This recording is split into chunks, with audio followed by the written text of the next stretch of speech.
Good day. I'm making this program just days after the United States has found itself in a military standoff with Iraqi Shia militia groups in Iraq, which are members of the Iraqi armed forces and which are backed by the Iraqi government. I explained in a program I have recently done for this channel how this is all a product of the geopolitical strategies that the US neocons have foisted on the United States and for which American servicemen are paying the price. Well, it seems astonishing to say this, but the appetite of the neocons for more confrontation and more war and more regime change and more destabilization in the Middle East is unsatisfied. On the contrary, they are already looking for more opponents to attack and more governments to overthrow. And the latest target of the US neocons is none other than the United States' own NATO ally, Turkey, whose president, Recep Tayyip Erdoğan, and I'm sorry if I'm not pronouncing his name correctly, but I can't quite manage it, has admittedly been something in the thorn of everybody's side for a long time. Well, the neocons cannot resist any opportunity to press for regime change in any country which appears to be following an independent line from the United States. And it turns out that Turkey is now in their crossfire. So, what do we learn? I am getting this from an article, a very interesting article on a news site, Responsible Statecraft, written by some very, very top scholars in Europe and the United States. And I read this.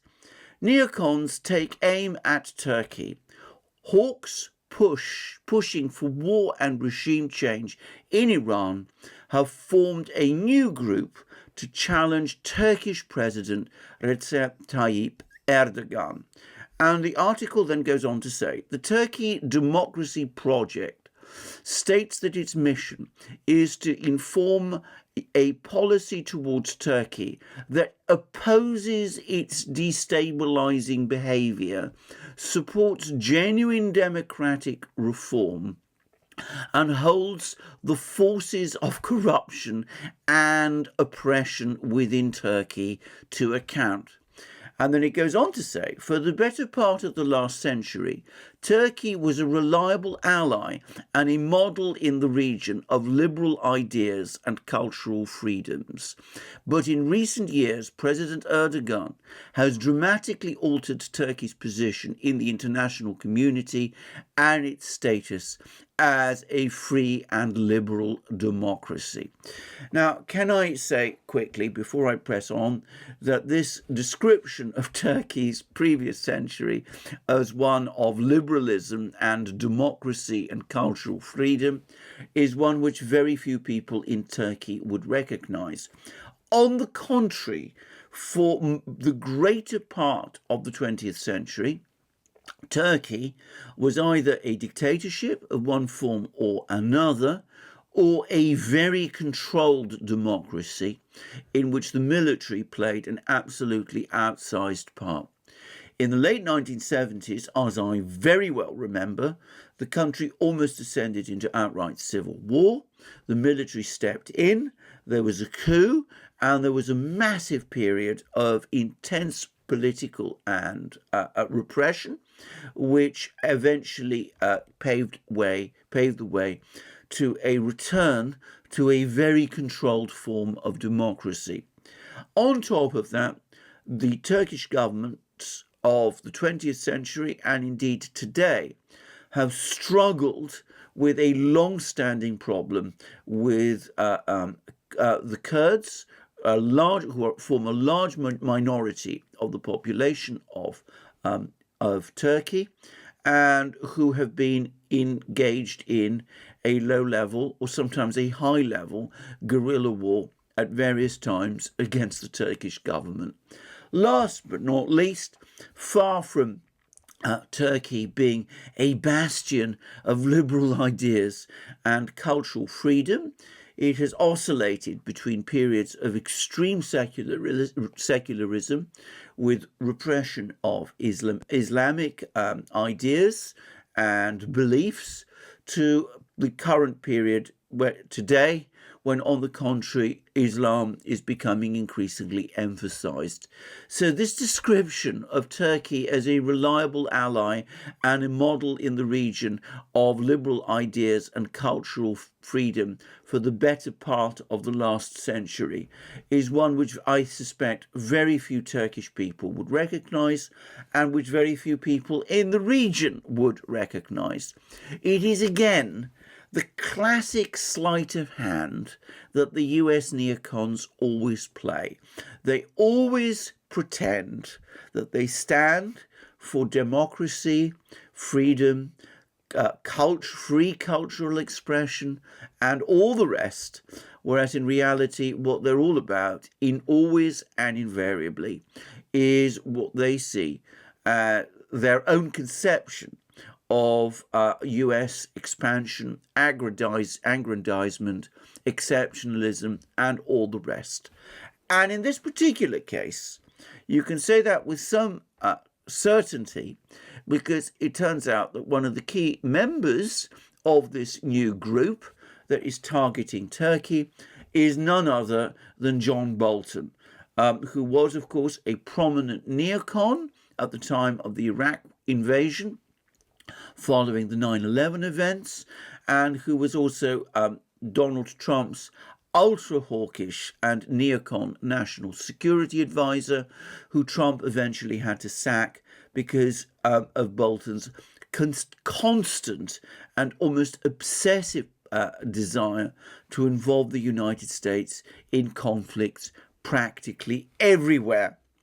So we now have a new group which is determined to try and engineer regime change in Turkey, trying to overthrow President Erdogan of Turkey, and obviously to install the US's idea of a liberal democracy in Turkey, or at least the neocons' idea of a liberal democracy in Turkey. A liberal democracy similar, no doubt, to the one that they have achieved in places like Libya and Iraq. Well, in a sense, this is unsurprising. Erdogan, as I have said, is somebody who has pursued an independent line.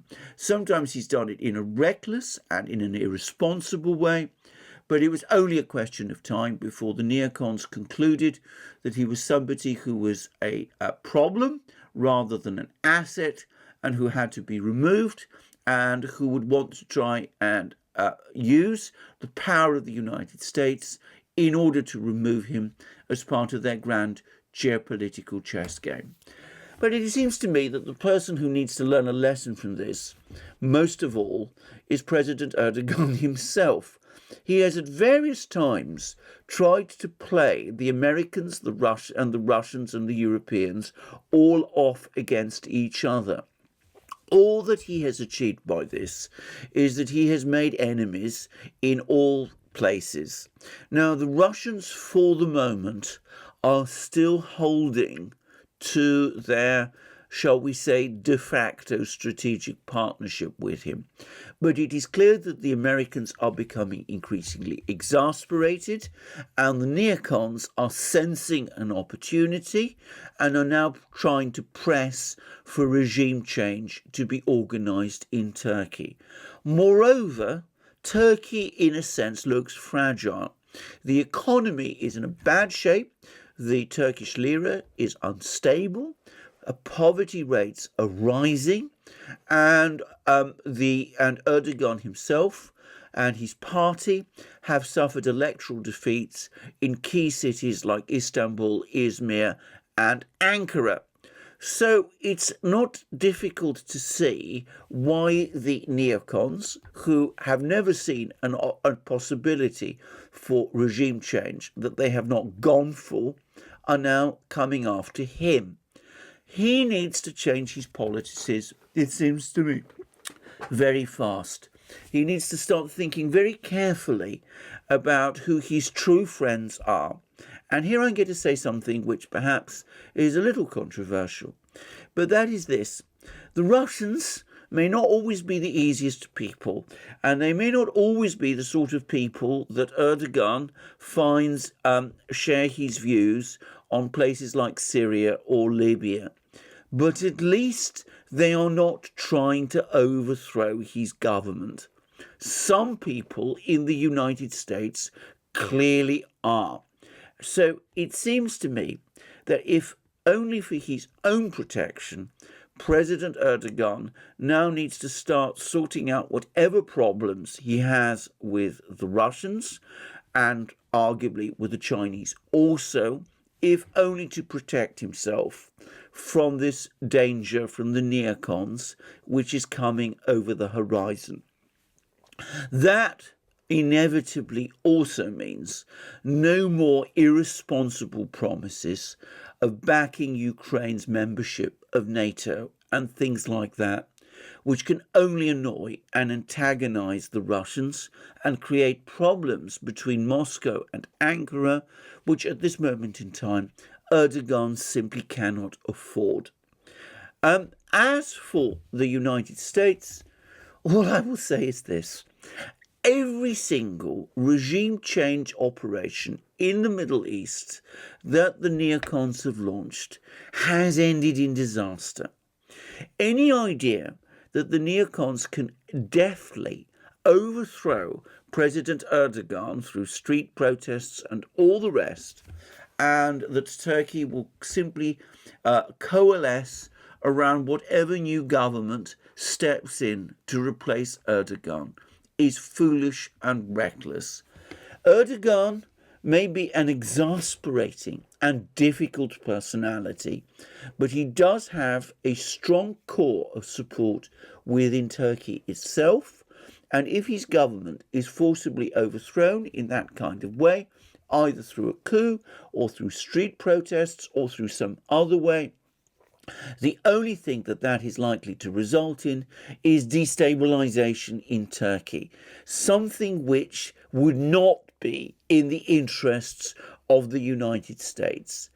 Given that this is so, one would have thought that it would be very much in the interests of the US government to call this group, this new Turkey democracy project, in to rein it back in, and to make it absolutely clear that it not only does not stand for the US government, but that the US government, on the contrary, is opposed to it.